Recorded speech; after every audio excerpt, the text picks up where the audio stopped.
함께 찬양 드림으로 예배 드리도록 하겠습니다. 첫 번째 찬양은 삶의 예배입니다. 찬양 드리겠습니다.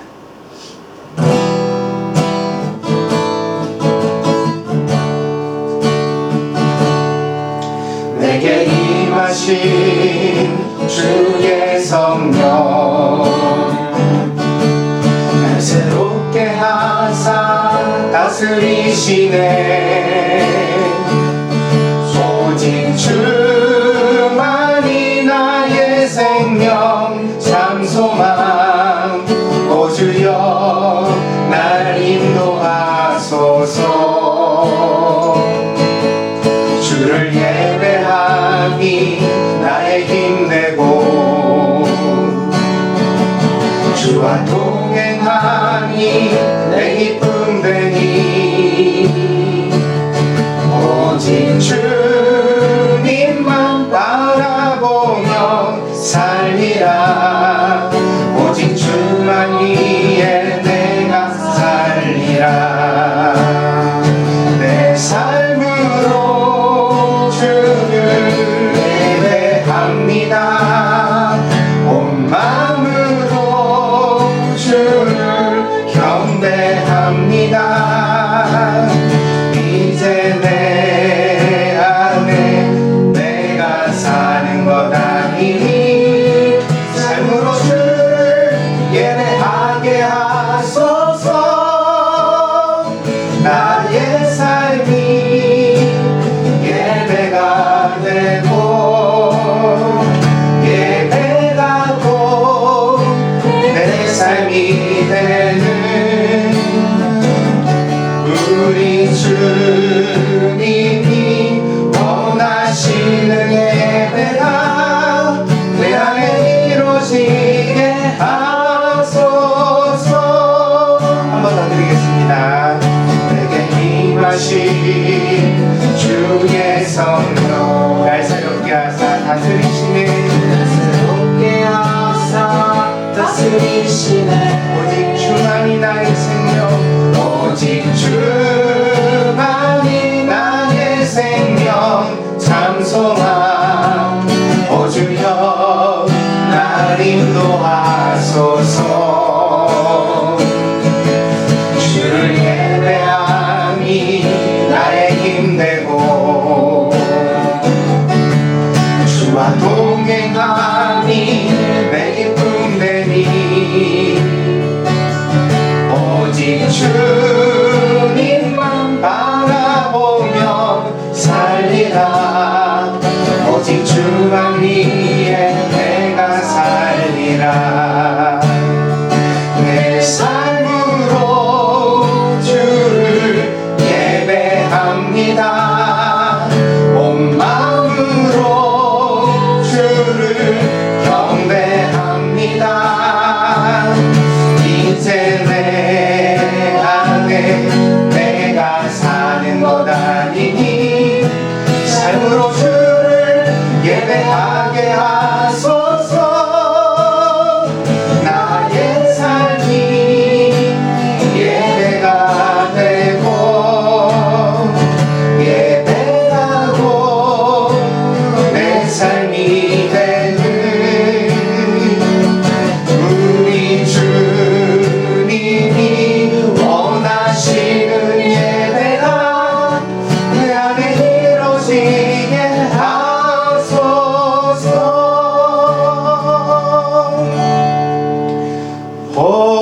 보라 그날이 곧 다가오리라. 생명의 주 예수 영광 중에 오실 날 내가 그것을 곧 보게 되리니. 영원한 집으로 인도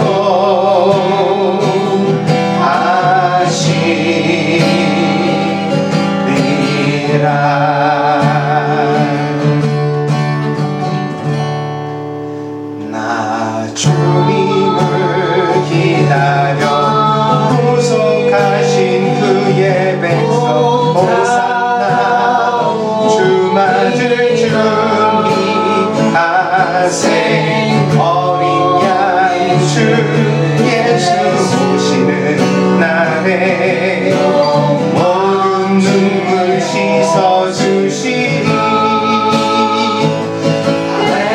할렐루야 찬양해 그의 영광 그의 능력 어린 양 주 예수 그의 나라 하늘과 새 땅이 열리게 되니 주여서 오소서.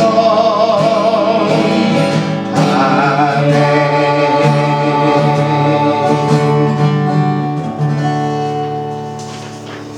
아멘. 많은 흉흉한 소식들이 있습니다. 혹은 전쟁에, 혹은 전염병에, 혹은 지진의 소식들이 있을 때 우리는 이 모든 것들이 말세의 징조라고 말씀해 주신 예수님의 말씀을 기억하게 되어집니다. 우리 인생의 날이 얼마나 될지 알지 못하지만 주님께서 우리에게 다시 오신다는 약속 기억하면서 늘 믿음으로 살아갈 수 있는 그러한 자녀들이 되어지기를 바랍니다. 힘든 세대에 우리가 외쳐야 되는 소식이 복음이고 또 자유가 아닌가 합니다. 우리 세 번째 찬양 함께 드리겠습니다. 너는 크게 자유를 외치라.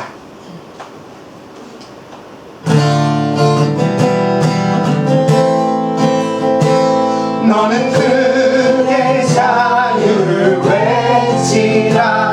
이 땅에 주의 나팔 불어 그 거룩한 나라의 소식을 만 백성에게 알리어라. 내게 약속된 땅으로 돌아가 내가 준 자유를 누리고 내 법도를 지켜 행하며 안식을 취하리라.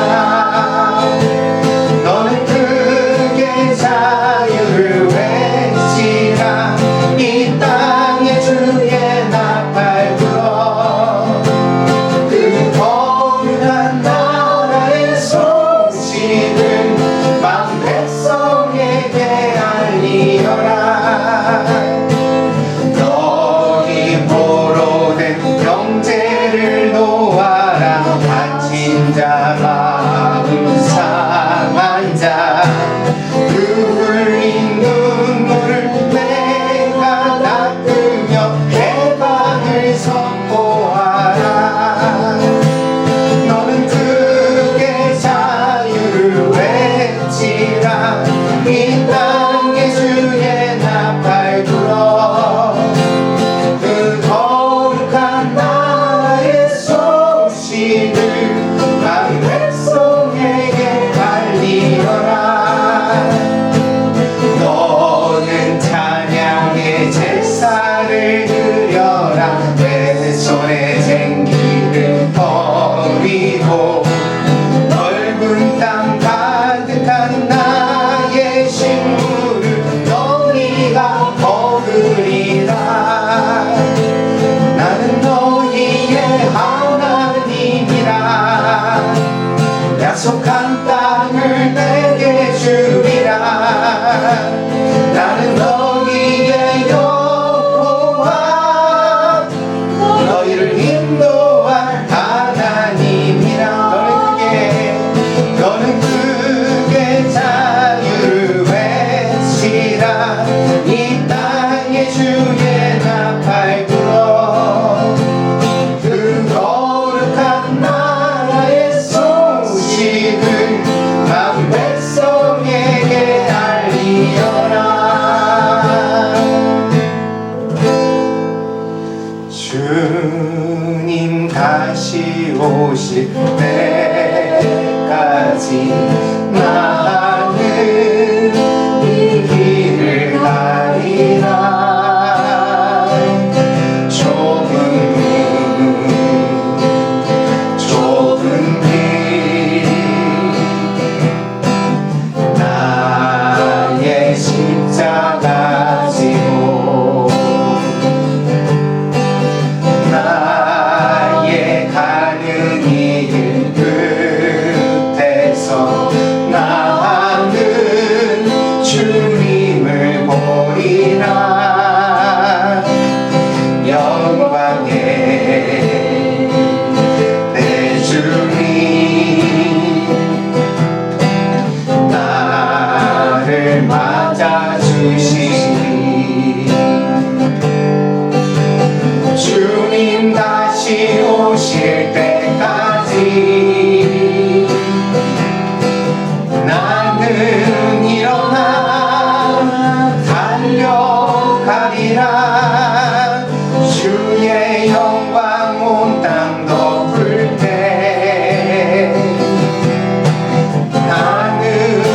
일어나 노래하리.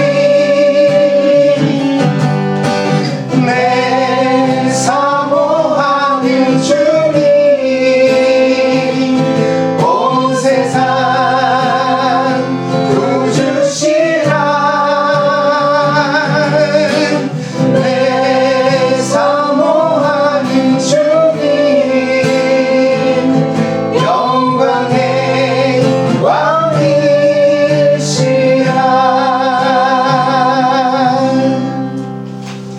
다 같이 묵도 드림으로써 주일 예배를 하나님 앞에 함께 드리겠습니다. 묵도하시겠습니다. 복되신 아버지 하나님, 하나님의 사랑과 은혜를 감사드립니다. 무더워져가는 날씨 속에 여름이 찾아오고 모든 자연들이 변해가는 것을 보게 되어집니다. 하나님께서는 신실하셔서 사계절의 변화에 있어 언제나 어김이 없이 우리들에게 은혜를 주시는 것을 우리가 압니다. 아버지 하나님, 우리도 그 하나님 앞에 성실한 신앙생활로 하나님을 기쁘시게 하는 그런 신자가 될 수 있도록 인도하여 주시옵소서. 저희들의 삶 가운데 환경을 따라 그리고 또 여러 가지 상황을 따라 마음과 믿음이 변하는 사람이 되지 않게 하여 주시고 항상 한결같은 마음으로 하나님을 섬기며 또 이웃을 사랑할 수 있는 굳건한 믿음 생활을 할 수 있도록 인도하여 주시옵소서. 오늘도 예배를 드립니다. 처음부터 마치는 시간까지 주의 성령께서 함께하여 주시고 저희들 모두에게 은혜가 되게 하여 주시옵소서. 감사를 드리며 모든 말씀 예수 그리스도의 이름으로 기도하였습니다. 아멘. 찬양 드리겠습니다. 눈을 들어 주를 보라.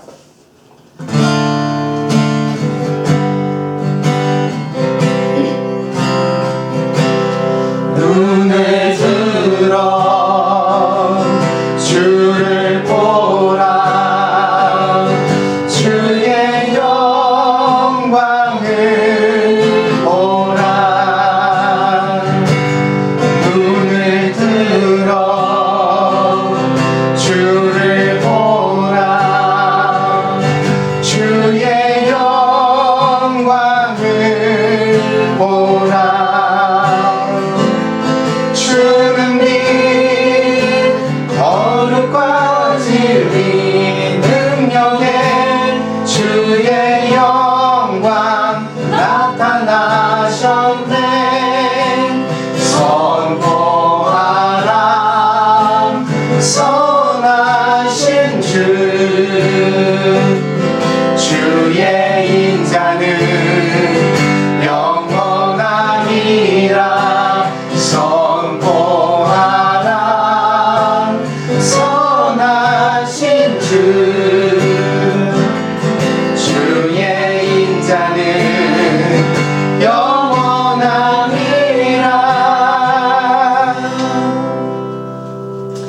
이 시간에는 교동문 시편 96편입니다.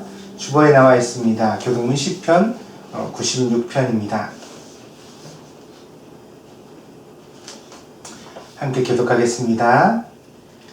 새 노래로 여호와께 노래하라. 온 땅이여 여호와께 노래할지어다. 여호와께 노래하여 그의 이름을 송축하며 그의 구원을 날마다 전파할지어다. 그의 영광을 백성들 가운데에 그의 기이한 행적을 만민 가운데에 선포할지어다. 만국의 모든 신들은 우상들이지만 여호와께서는 하늘을 지으셨습니다. 존귀와 위엄이 그의 앞에 있으며 능력과 아름다움이 그의 성소에 있도다. 아름답고 거룩한 것으로 여호와께 예배할지어다. 온 땅이여 그 앞에서 떨지어다. 하늘은 기뻐하고 땅은 즐거워하며 바다와 거기에 충만한 것이 외치고 바다와 그 가운데 있는 모든 것은 즐거워할지로다. 그때 숲의 모든 나무들이 여호와 앞에서 즐거이 노래하리라. 아멘. 이 시간은 다 함께 사도신경으로 신앙 고백 드리도록 하겠습니다. 함께합니다. 我は鉄の作り主、全能の父なる神を信じ、我はその一人子、我らの主イエス・キリストを信じ、主は聖霊により恵み込まれ、乙女マリアより生まれ、ポンテオピラトのもとに苦しみを受け、十字架につけられ、死にて葬られ、読みに下り、三上に真の内を緑化し、天に昇りて天皇の父なる神の右に座したまう。賢より来いて、生ける者と死にたる者と裁きたまう。我は聖霊を信ず、聖なる共同の教会、聖との交わり、罪の許し、体の復活、永遠の生命を信ず。アメン。 다 함께 찬양 드리겠습니다. 내 마음이 낙심되며.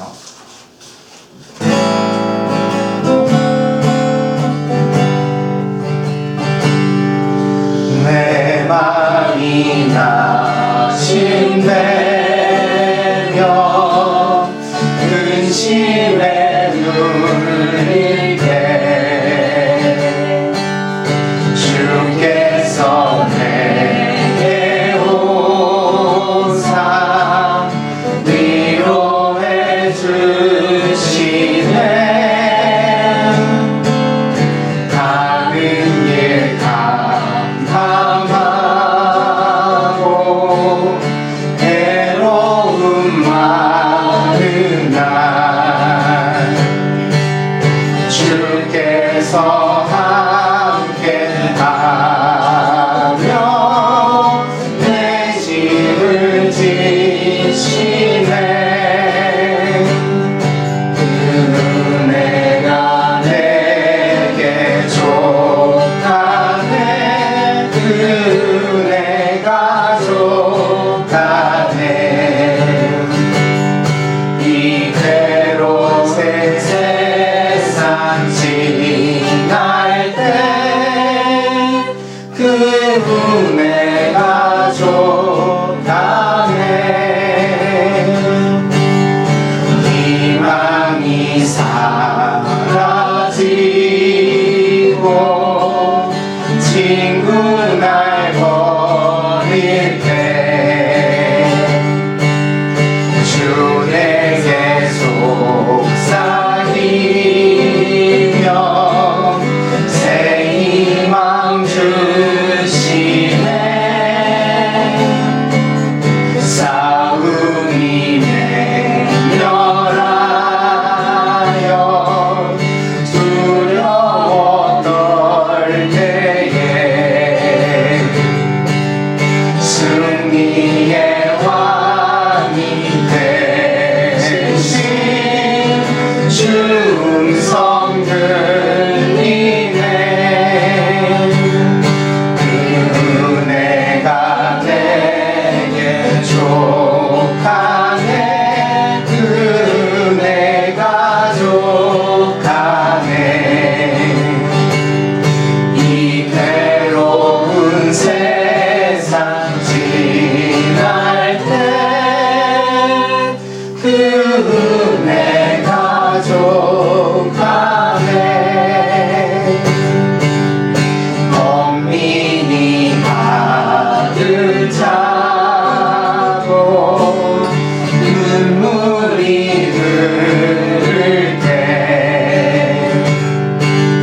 주 나의 곁에 오사 위로해 주시네.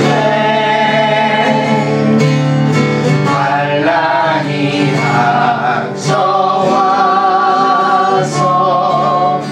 어려움 당할 때 주님의 능력이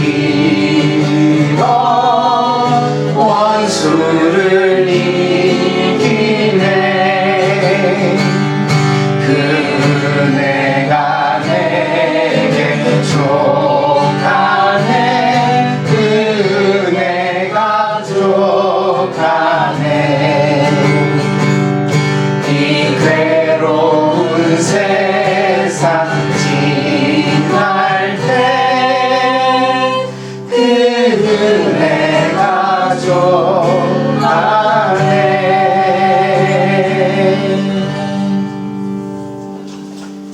이 시간은 다 함께 기도하도록 하겠습니다.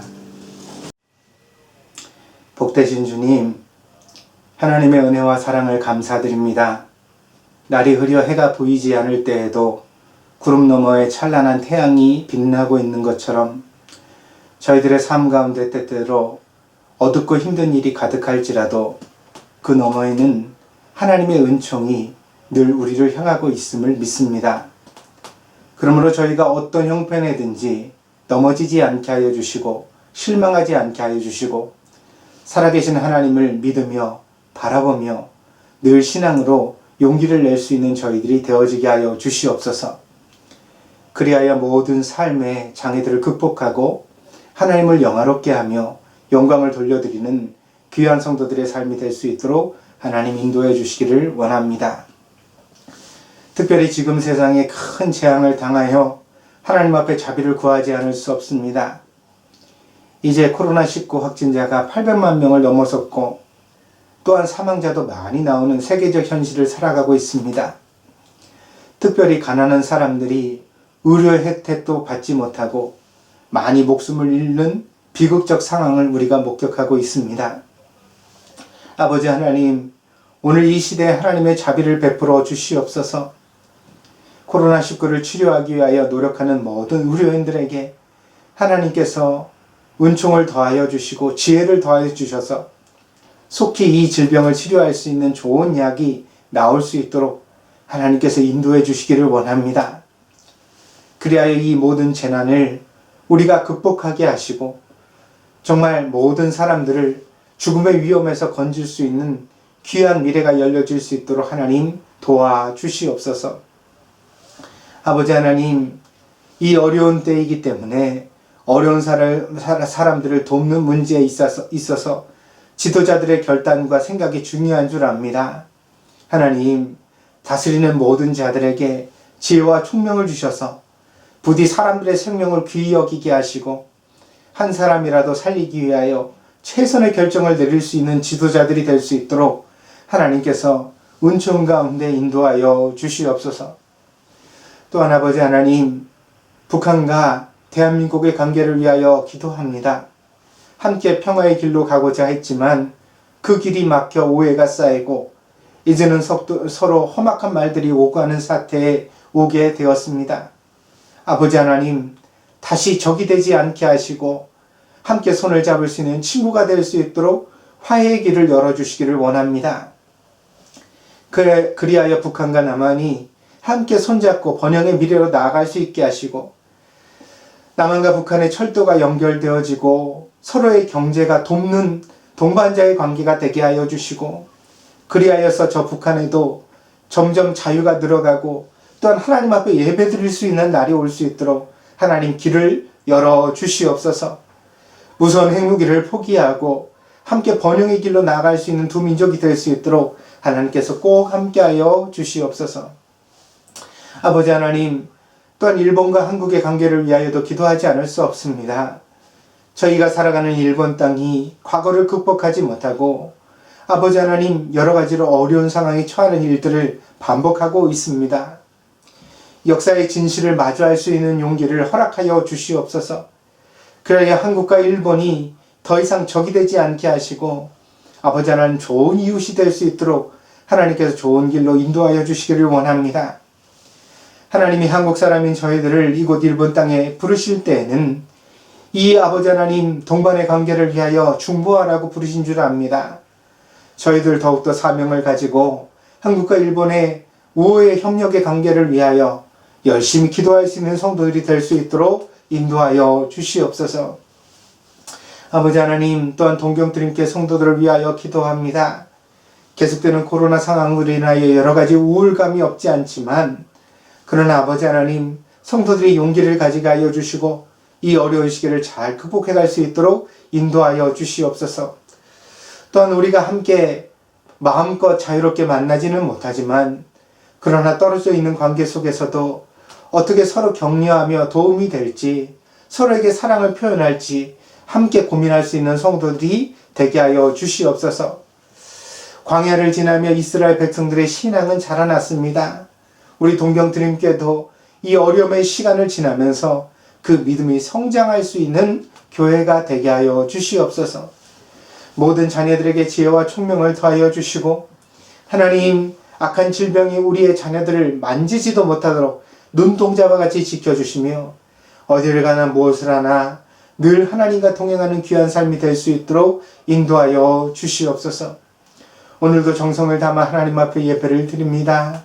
아버지 하나님, 우리의 소원에 많은 정말 간절한 마음을 담아 하나님 앞에 예배를 드리오니 이 예배를 통해 하나님을 만나게 하시고 하나님의 응답을 듣게 하여 주시고 하나님의 은혜 가운데 저희들의 속사람이 변화되어지는 귀한 시간 될 수 있도록 인도하여 주시옵소서. 하나님이 이 예배 가운데 은혜 더하실 줄 믿습니다. 감사드리며 모든 말씀 예수 그리스도의 이름으로 기도하였습니다. 아멘. 오늘 우리에게 주시는 하나님의 말씀은 고린도후서 8장 1절에서 5절입니다. 고린도후서 8장 1절에서 5절입니다. 봉독하겠습니다. 형제들아, 하나님께서 마게도냐 교회들에게 주신 은혜를 우리가 너희에게 알리노니 환난의 많은 시련 가운데서 그들의 넘치는 기쁨과 극심한 가난이 그들의 풍성한 연보를 넘치도록 하게 하였느니라. 내가 증언하노니 그들이 힘대로 할 뿐 아니라 힘에 지나도록 자원하여 이 은혜와 성도 섬기는 일에 참여함에 대하여 우리에게 간절히 구하니 우리가 바라던 것뿐 아니라 그들이 먼저 자신을 주께 드리고 또 하나님의 뜻을 따라 우리에게 주었도다. 아멘.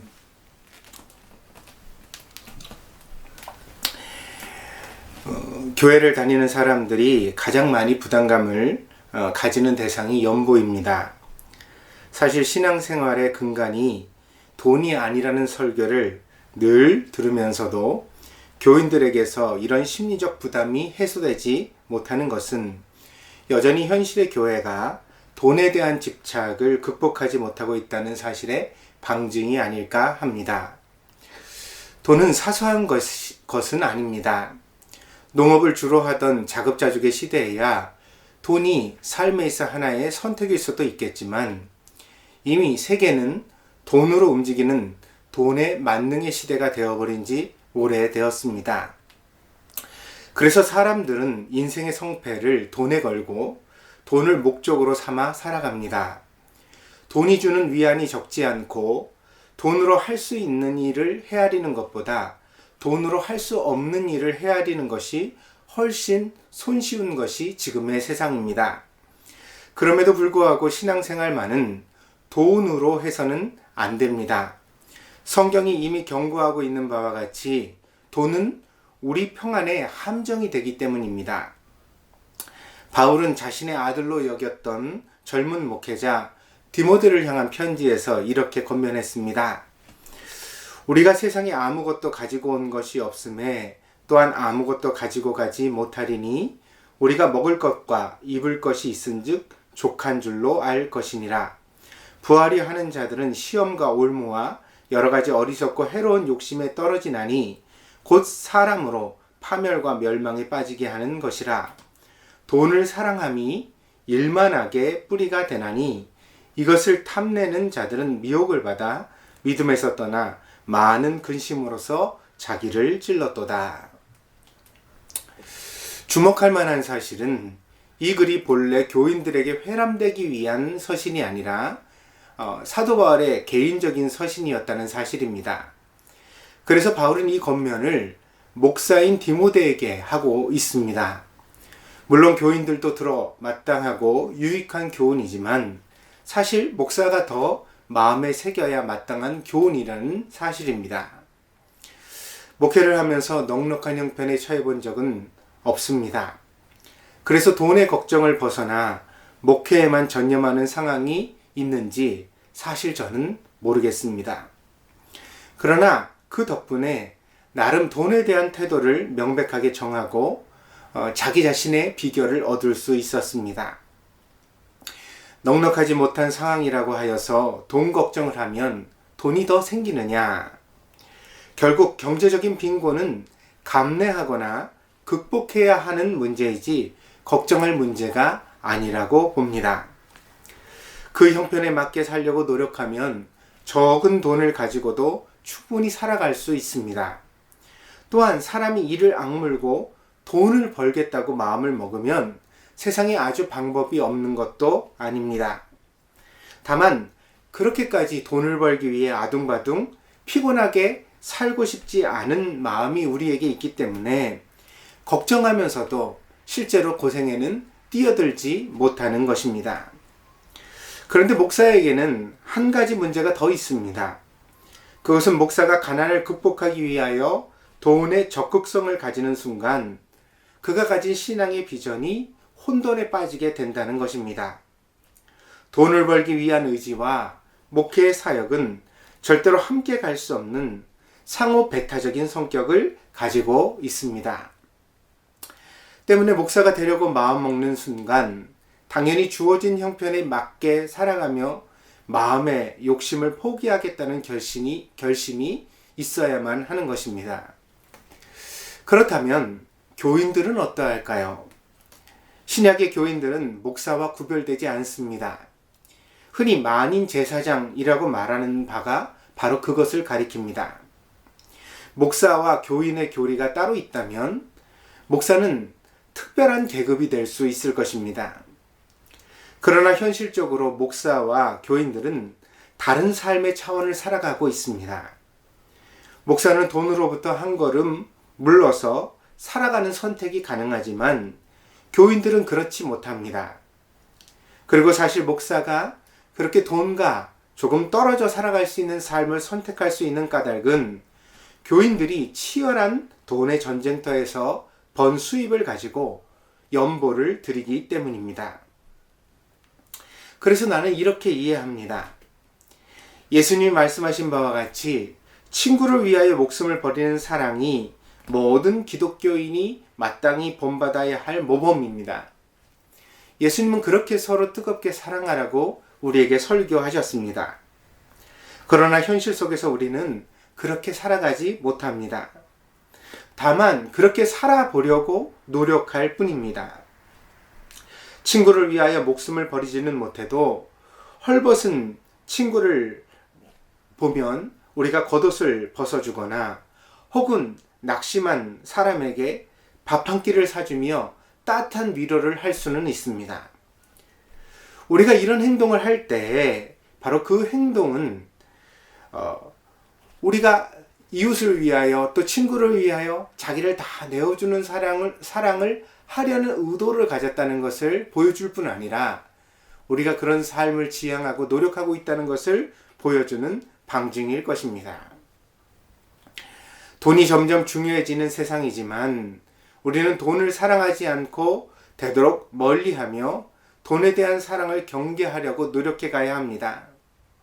그 점에 있어 목사가 좀 더 모범을 보이고 교인들도 같은 마음을 품어 목사의 삶으로 자신의 경계를 삼게 된다는 것입니다. 그런 점에서 목사는 신자들의 경계인입니다. 옛날 광부들이 탄광에 들어갈 때 이산화탄소 사고를 자주 겪었다고 합니다. 그래서 이 독가스의 사고를 방지하기 위하여 작업장에 카나리아를 데려갔습니다. 그래서 탄광 속의 카나리아라는 말이 실제로 생겼습니다. 이 연약한 새는 독가스에 매우 민감하여 적은 가스에도 종종 목숨을 잃었다고 합니다. 그러면 새가 죽는 것을 보고 광부들이 그것을 경계로 삼아 피신을 하여서 스스로의 생명을 지켰다는 것입니다. 마찬가지로 목사가 돈의 사상, 돈의 권력, 돈의 탐욕에 민감할 때에 비로소 교인들은 이런 목사의 삶을 통하여 돈에 대한 위험에서 구원을 얻을 수 있을 것입니다. 목사와 교인의 돈에 대한 태도가 다를 수 없지만 바울이 특별히 디모데를 향하여 더욱 강조하여 이 교훈을 써 보냈던 이유가 그것이라고 생각합니다. 목사가 더욱 마음을 써서 경계하라는 뜻입니다. 목사의 수중에 있는 돈은 대부분 연보입니다. 간혹 수업이나 강연을 통해 부수입이 생기기도 하지만 이런 경우에도 감사원금 봉투에 담아주어서 판단이 헷갈려지는 경우가 많습니다. 저는 개인적으로 헌금이라는 이름에 담긴 모든 것은 다 연보라고 봅니다. 그것은 일단 개인의 돈이 아니라 교회의 돈으로 간주합니다. 이 연보에 대한 성경의 가르침은 크게 두 가지 원칙을 가지고 있습니다. 바울은 디모데후서 8장에서 연보에 대하여 잘 설명해 줍니다. 첫째로 이 연보에 대한 가장 중요한 원칙은 자원하여입니다. 이 자원하여라는 말은 자율성을 가리키고 있습니다. 그러니까 아무도 연보를 정해줄 수 없습니다. 좋은 연보는 자기가 스스로 마음에 정하는 연보입니다. 오늘 8장 3절에서 그렇게 말합니다. 내가 증언하노니 그들이 힘대로 할 뿐 아니라 최선을 다했다는 뜻이죠. 근데 그 최선을 다하는 것이 무엇이었냐면 힘에 지나도록, 심지어는 볼 때 좀 도가 넘치도록까지 그렇게 연보를 드렸다는 것입니다. 그런데 여기서 이렇게 많이 드렸다는 것이 중요한 것이 아니라 사도 바울이 강조하는 것은 그 다음에요. 자원하여 그랬죠. 스스로 정하여 자기가 기꺼이 그렇게 하고자 하는 마음으로 연보를 드렸다는 것입니다. 좋은 연보의 두 번째 원칙은 형편에 맞게입니다.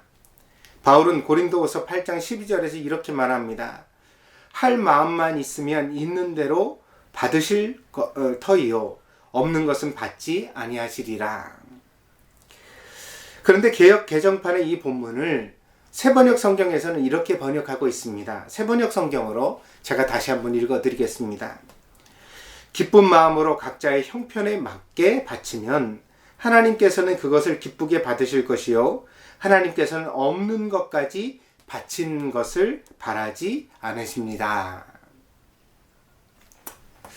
목회를 하면서 연보에 대한 잘못된 개념을 다시 가르쳐야 했던 바가 주로 이 부분이었습니다. 신자들은 없는 형편에도 많이 드려야 하나님이 기뻐하시고 복을 주신다고 생각했습니다. 그래서 생활비가 없는데도 연보를 통 크게 드리는 것이 마치 믿음의 결단인 것처럼 그렇게 생각하는 사람들이 있었습니다. 개인적으로 몇 번을 연보 봉투를 들고 찾아가서 되돌려 준 일도 있습니다. 교회가 형편이 어렵기는 하지만 이런 식의 형편에 지나는 연보는 피차의 은혜가 되지 못합니다. 오히려 시험이 될 뿐입니다. 연보는 마음이 중요한데 특별히 감사하는 마음입니다.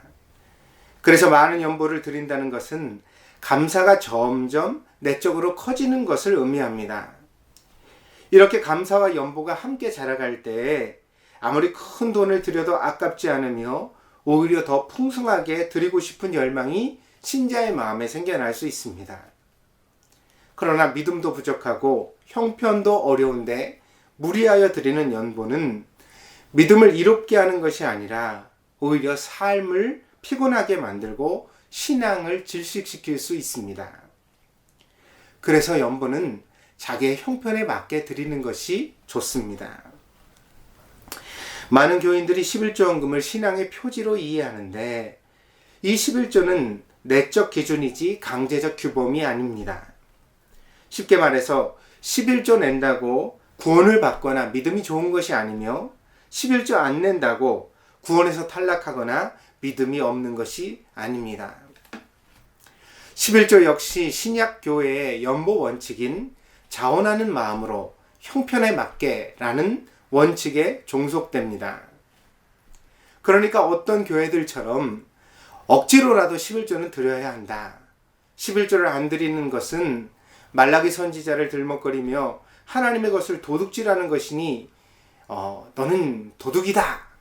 이렇게 함부로 정죄하며 험악하게 협박하는 것은 한마디로 신약적 신앙의 관점에서 봤을 때 넌센스입니다. 만약 이런 피곤한 설교를 거칠게 하는 목사를 만나게 된다면 빨리 그 교회를 피하라고 권면하고 싶습니다. 세상은 넓고 교회는 많습니다. 다만 구약부터 신약까지 유지된 11조의 전통을 신자들이 어떻게 계승할 것인가는 고민해 볼 필요가 있습니다. 어떤 목사님들은 신약교회는 11조가 보이지 않는다고 하는데요. 사실 복음서를 읽다 보면 예수님도 이 11조에 대하여 언급하시는 설교를 하신 적이 있습니다. 그러니까 신약의 교회와 완전히 11조라는 헌금이 단절됐다, 끊어졌다고 보는 것은 좀 지나친 감이 없지 않습니다. 우리는 구약의 그 11조는 아니지만 신약적 관점에서 그 연보의 정신을 어떻게 계승할 것인가를 고민해 볼 필요가 있습니다. 그렇게 볼 때 11조는 하나의 기준이 될 수 있다고 생각합니다. 다시 말해서 적어도 내 수입의 이 정도는 교회와 이웃을 섬기며 살아가는 것이 좋겠다라는 신자들의 내적 기준이 될 수 있다는 것입니다. 그러니까 형편이 너무 어려워 11조를 다 드리지 못해도 죄책감을 가질 필요는 없습니다. 그럴 때는 어떻게 해요? 하나님, 내 형편이 조금 더 여유로워져서, 그리고 또한 나의 믿음이 좀 더 굳건해져서 하나님 앞에 11조를 드릴 수 있는 그런 신자가 되면 좋겠습니다 라고 기도를 하는 것이 좋겠죠. 응? 그 형편이 안 되는데 그것을 억지로 떼면서 고통하고, 아니 연보를 드리는데 감사해야지 고통하면 되겠습니까? 응? 그러니까 그렇게 해야만 하는 상황이 온다고 한다면 뭐 잠시 좀 미루어도 괜찮습니다.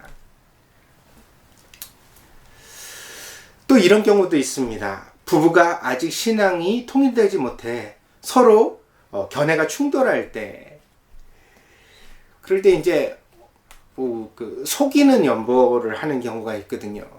그래서 남편 몰래 11조, 또 뭐 아내 몰래 11조를 드린다고 가져온단 말이에요. 나중에라도 알게 되면 이게 서로에게 얼마나 배신감을 주겠습니까? 부부라는 것은 서로 비밀이 없는 세상에서 단 하나뿐인 관계라고 말하는데, 근데 자기 몰래 교회에 돈 갖다 바쳤다 그러면 그 믿음 없는 남편이 혹은 아내가 정말 신앙에 대해 좋은 마음을 가질 수가 있겠습니까? 그러니까 그럴 때는 서로 협의하여서 동의한 연보를 드리는 것이 좋겠습니다. 당신도 양해할 수 있고 나도 당신한테 양해받을 수 있는, 정직할 수 있는 연보를 드리는 것이 좋겠습니다.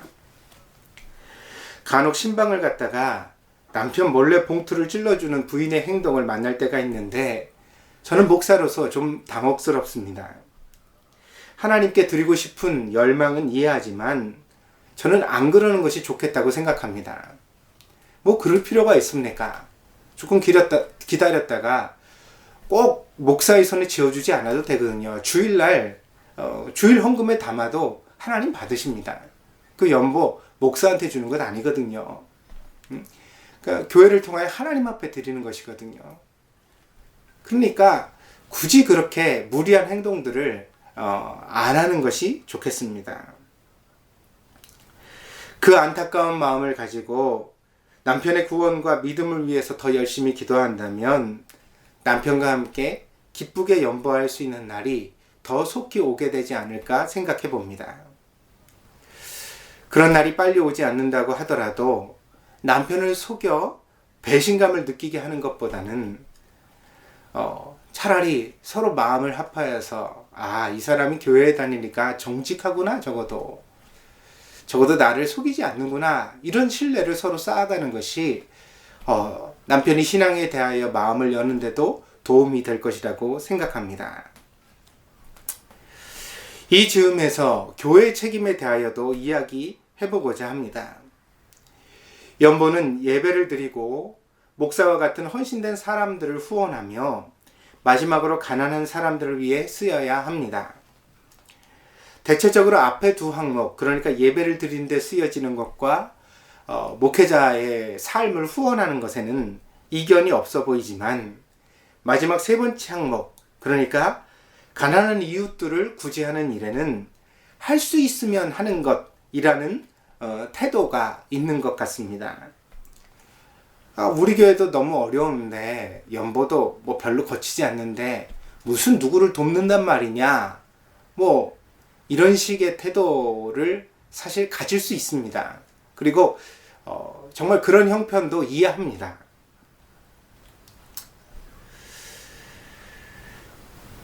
교인들에게 11조가 연보에 대한 내적인 기준이 될 수 있다면 교회 차원에서는 그럼 연보에 대하여 어떤 기준을 가져야 할까요? 다시 말해서 교회는 연보를 거두어서 사용해야만 하지 않습니까? 그러니까 거두는 기준만 있고 사용하는 기준이 없다면 불공평한 거죠. 그러면 좀 부조리해질 수 있다고 생각합니다. 연보는 어떻게 사용돼야 하는가? 여기에 대한 기준이 있겠는가? 연보가 많아지면 더 많은 목사의 월급을 주거나 혹은 교인들을 위해서 더 많은 친목의 활동에 사용하는 것, 그것이 옳을까요? 그것이 나쁘다는 것은 아닙니다. 교회가 모든 것에 풍성해지면 좋겠습니다. 그러나 교인들도 어려운 형편에서 정말 그 어려움에도 불구하고 자기의 형편에 맞게 하나님 앞에 연보를 드리는 것처럼 교회 역시 그 경제적 상황과 무관하게, 그러니까 부유한 교회든 가난한 교회든 교회라면 마땅히 교회다운 헌신에 그 연보를 사용해야 한다는 것입니다. 그런 의미에서 저는 교회도 11조를 드려야 마땅하다고 생각합니다. 그 11조는 마땅히 이웃을 향한 사랑, 그러니까 교회가 세상의 소금과 빛이 되기 위하여 어려움에 처한 사람들을 돕는데 흘러가야 한다고 목사로서 생각합니다. 물론 이것은 최소한의 기준입니다. 교회가 풍성해지면 그 부담이 더 늘어나야 할 것입니다. 이것은 신자들의 삶도 마찬가지입니다. 부자는 더 부담을 감당해야 합니다. 그것이 부유하게 하신 하나님의 은총에 대한 신자로서의 합당한 반응인 것입니다. 연보를 잘 드리면 신자에게 유익이 큽니다. 일단 돈의 사슬에서 풀려날 수 있습니다. 소유의 많고 적음과 상관없이 돈이 올무가 되는 사람들을 흔히 봅니다. 그들은 남들이 보기에는 이미 먹고 살기에 충분해 보이는 것을 가지고 있지만 돈에 묶여서 살아갑니다. 그런데 신앙 안에서 감사를 배우고 절제를 알게 되면 돈으로부터 자유하게 되는 사람들을 저는 여럿 보았습니다. 이런 분들의 연보는 성경적입니다. 바울이 말하는 두 가지 원칙, 그러니까 자원하는 마음으로 형편에 맞게 드리는 연보의 생활을 합니다. 연보는 돈을 사랑하는 우리의 마음을 경계하고 신자가 하나님의 은혜로 산다는 것을 고백하는 신앙의 행위입니다. 그래서 연보는 금액보다 거기 담아내는 마음이 중요합니다. 그래서 저는 기회가 있을 때마다 연보에 마음을 담으라고 설교하고 있습니다. 우스운 이야기지만 사람은 금액이 커지면 마음도 무거워집니다. 그래서 마음을 담는 가장 쉬운 방식은 금액을 많이 하는 것일지도 모릅니다. 그러나 자칫 자기가 감당할 수 없는, 그러니까 자기의 믿음의 분량과 맞지 않고 형편에 맞지 않는 금액을 연보에다 담아내면 앞에서 말한 성경의 원칙, 그러니까 자원하는 마음으로 형편에 맞게 하라는 성경적 원칙을 벗어날 수 있습니다. 그래서 이것은 좋은 것이 아니죠. 그러면 적은 금액을 담고서라도 우리가 거기에 충분히 하나님을 향한 마음을 담아낼 수 있는 방법은 무엇이 있을까요? 첫째로 먼저 구별하는 것입니다. 쓸 것을 다 쓰고 나머지에서 연보를 떼는 것이 아니라 항상 수입에서 가장 먼저 연보를 구별하면 어떨까요? 그러면 우리가 거기에 정성과 마음을 담아낼 수 있지 않겠습니까? 두 번째로 좋은 것을 구별하는 것입니다. 그냥 아무 돈이나 연보로 사용하는 것이 아니라 그래도 나의 수입 중에서 내가 가지고 있는 것 중에서 좀 좋은 것으로, 저는 그렇게 권장합니다. 좀 가지고 있는 돈 가운데서 좀 새 돈을 골라내봐라. 그게 뭐냐, 하나님을 향하여 구별되려고 하는 작은 정성의 태도거든요. 그러니까 연보를 드릴 때는 내가 가진 것 중에서 가장 좋은 것으로 드린다. 이것은 구약의 제사의 제도에도 나오고 있는 원칙입니다. 금액이 변하지는 않지만 거기 담는 정성이 변할 수 있다고 생각합니다. 세 번째는 사연을 정성스럽게 쓰는 것입니다. 현대에는 손글씨를 자주 사용하지 않기 때문에 자필에 부담을 느끼는 사람들이 많습니다. 그러나 연보를 드릴 때만은 하나님께 편지를 쓰는 마음으로 감사의 이유들을 적고 바라는 소원들을 하나님 앞에 기도의 제목들을 담는다면 그 자체가 어때요? 우리의 마음을 정화시키고 또 하나님 앞에 감사를 되새기는 좋은 기회가 될 것이라고 생각합니다. 그래서 오늘 연보에 대한 실제적인 기준을 제안을 세 가지를 드립니다. 첫째로 어떻게 하라고요? 수입에서 가장 먼저 떼보시라고요. 두 번째로 좋은 것으로 떼시라고요. 세 번째로 연보를 드릴 때마다 하나님 앞에 편지를 쓰시라고요. 마지막으로 부모님들에게 꼭 부탁하고 싶은 것이 있습니다. 자녀들의 연보를 대신 챙겨줄 때 꼭 정성을 보여주시기 바랍니다. 아이들의 연보는 정성이 아니라 하나의 습관일 수 있습니다. 뭘 알고 드리는 아이는 거의 없을 것입니다. 연보가 뭔지 엄마가 그냥 가져가라고 하니까 가져가가지고 또 예배 시간에 시간이 있으니까 이렇게 넣는 거죠. 그냥 하나의 습관일 수도 있는 거죠. 그러나 아이는 부모를 봅니다. 부모의 태도가 곧 아이의 신앙을 규정해 갑니다. 그런 점에서 동전이나 지폐 중에서 주머니에 잡히는 거 대충 하나 쥐어주면서 야 이걸로 오늘 연보해라 이렇게 하면 아이에게 아무것도 가르치지 못하는 것이 될 것입니다. 오히려 아이가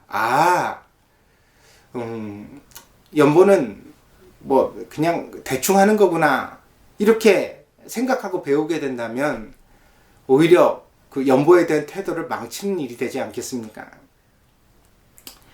하나님께 드리는 것의 즐거움과 축복을 아이들이 알아갔으면 좋겠습니다. 그런 점에서 부모는 아이에게 단지 돈을 주지 말고 연보의 태도를 보여주시기를 부탁드립니다. 아이와 눈을 맞추고 대화하고 아이를 대신하여 글을 써주시기도 하고 또 아이가 글을 쓸 때 옆에서 이렇게 지켜봐 주시기도 하고 그러면서 아이가 이번 한 주간 뭐가 감사했는지 잘 깨닫지 못하면 옆에서 도와주시면 되죠. 야, 너 이번 주에 이렇게 됐었는데 그거 하나님 감사해야 되는 거 아니야? 이렇게 부모가 알려줄 때 아이가 마음에 그것을 배우고 새기지 않겠습니까? 그리고 하나님께 겸손하게 드리는 태도에 대하여도 늘 가르쳐야 할 것입니다. 그래서 이 주일학교를 하다 보면 아이들 중에 그 헌금을 연보를요 마치 농구 골대에다 농구공을 넣듯이 그렇게 던지는 아이들이 있어요. 선생님이 주의를 주는데도 그렇게 합니다. 그게 이제 잘못된 어떤 습관이고 태도잖아요. 그렇게 하지 않도록 물론 우리 교회학교 선생님들도 열심히 가르쳐 주시겠지만 사실 제일 많이 가르쳐야 하는 것은 부모죠. 그래서 꼭 두 손으로 정성껏 기도하는 마음으로 이렇게 넣는 거란다. 그러면서 이거는 돈이 아니야. 하나님 앞에 드리는 마음과 정성이야.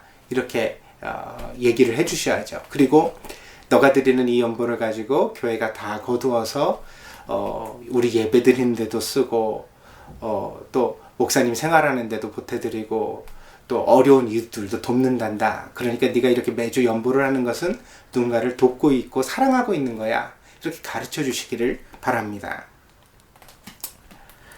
저는 교회가 건물이 아니라 사람이라고 믿습니다. 건물은 돈으로 세울 수 있지만 사람은 돈으로 세울 수 없습니다. 그래서 저의 교회는 돈으로 세울 수 없는 교회입니다.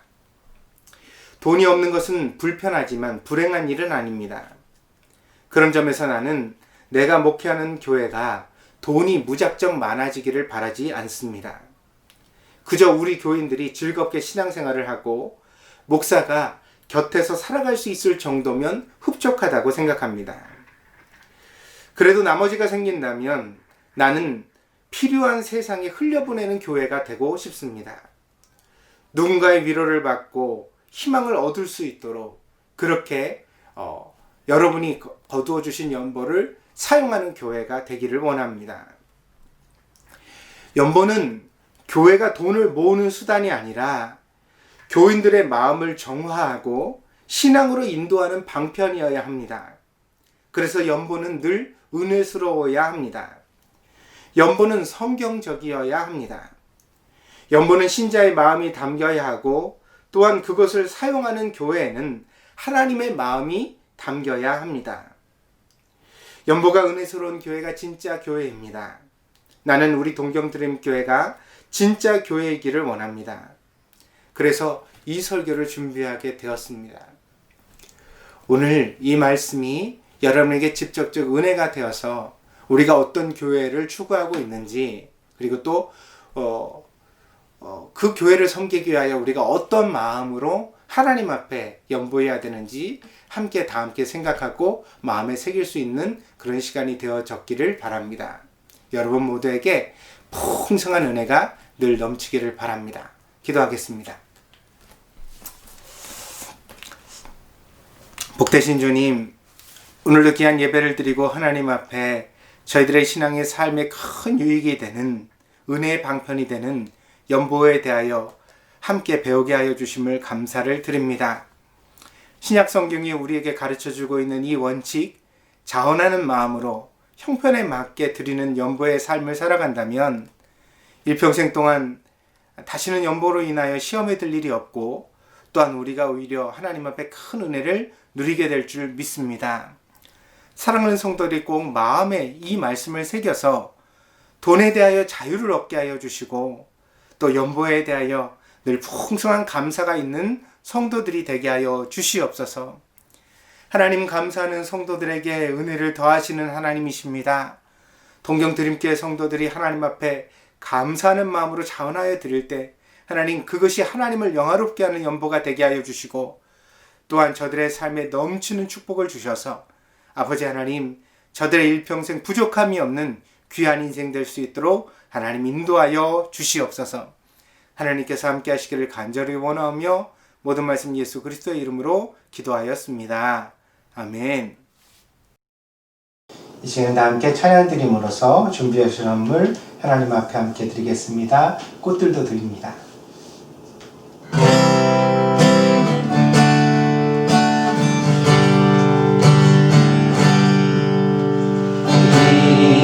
이곳에 생명샘 솟아나 눈물 골짝 지나갈 때에 모자나 열매 맺히고 웃음소리 넘쳐나리라. 꽃들도 구름도 바람도 넓은 바다도 찬양하라 찬양하라 예수를. 하늘을 울리며 노래해 나의 영혼아. 은혜의 주 은혜의 주 은혜의 주.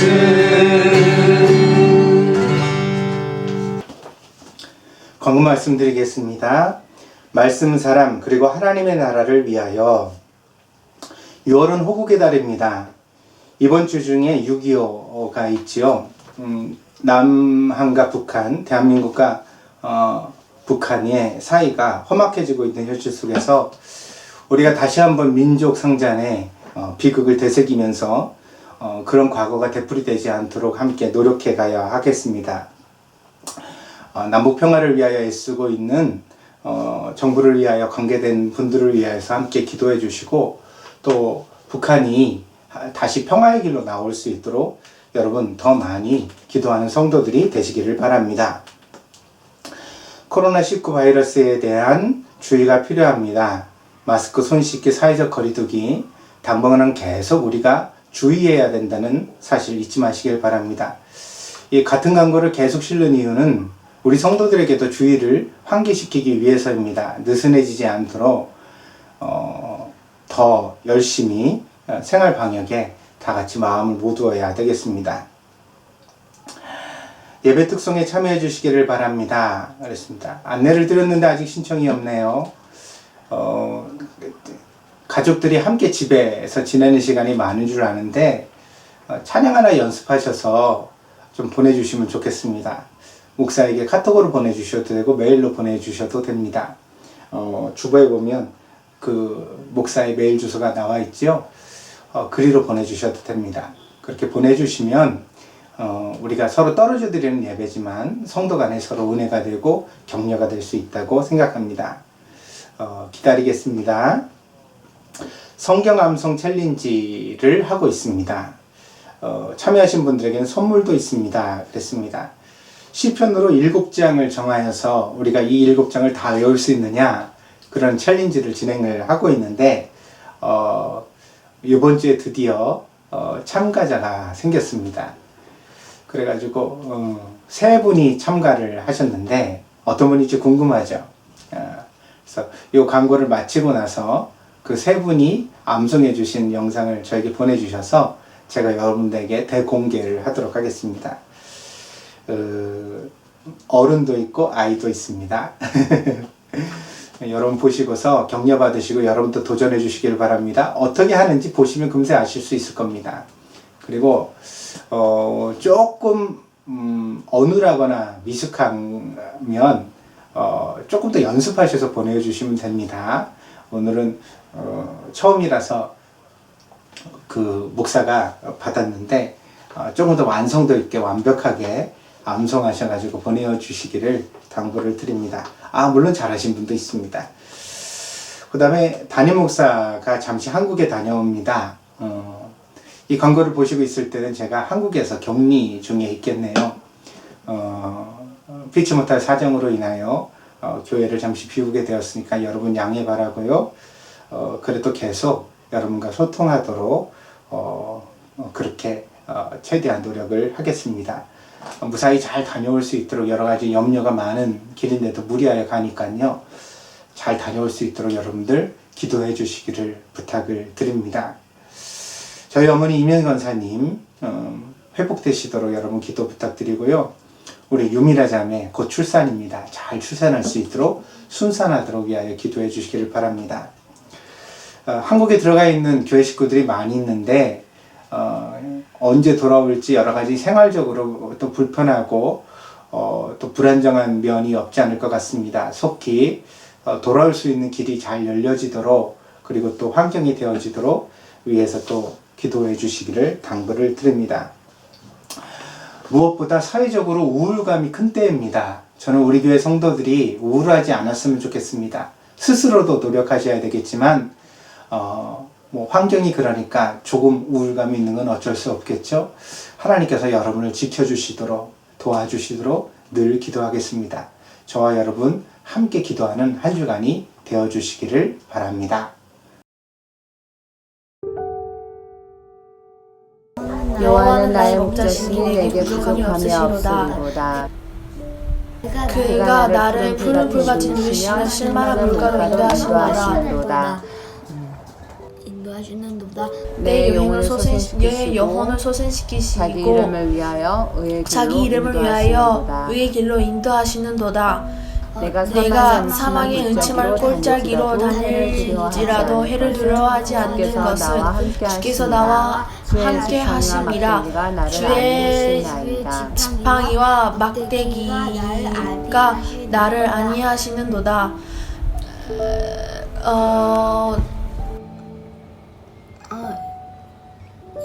주께서 내 원수의 목전에서 내게 상을 차려주시고 기름을 내 머리 위에 부으시니 내 잔이 넘치나이다. 내 평생에 선하신가 인자하시니 반드시 나를 따르리라. 내가 여호와의 집에 영원히 살리로다. 시편 23편 말씀. 아멘.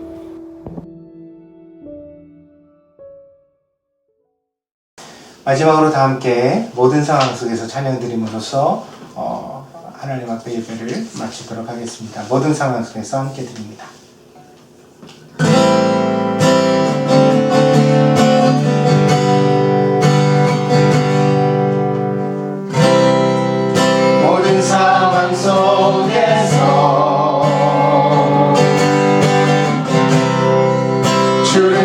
찬양할지라.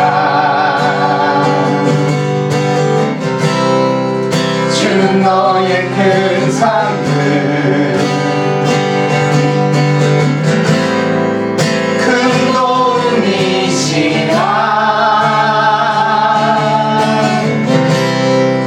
주의 얼굴 구할 때 주의 영을 구사 크신 사랑 안에서 주를 보게 하소서.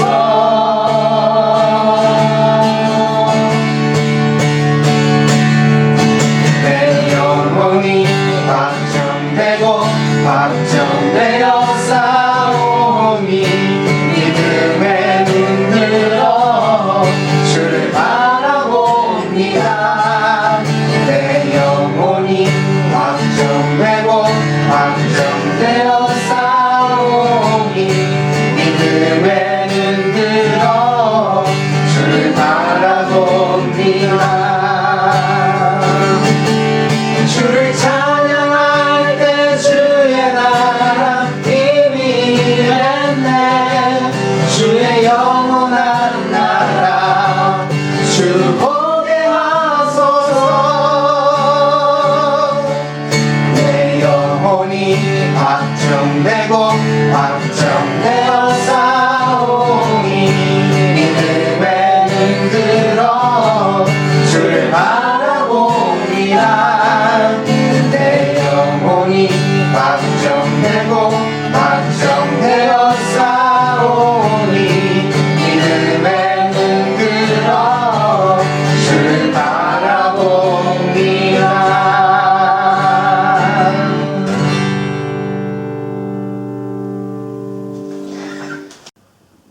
복되신 주님께서 오늘도 하나님 앞에 예배드리는 귀한 성도들을 그 은총의 얼굴로 바라봐 주시기를 원합니다.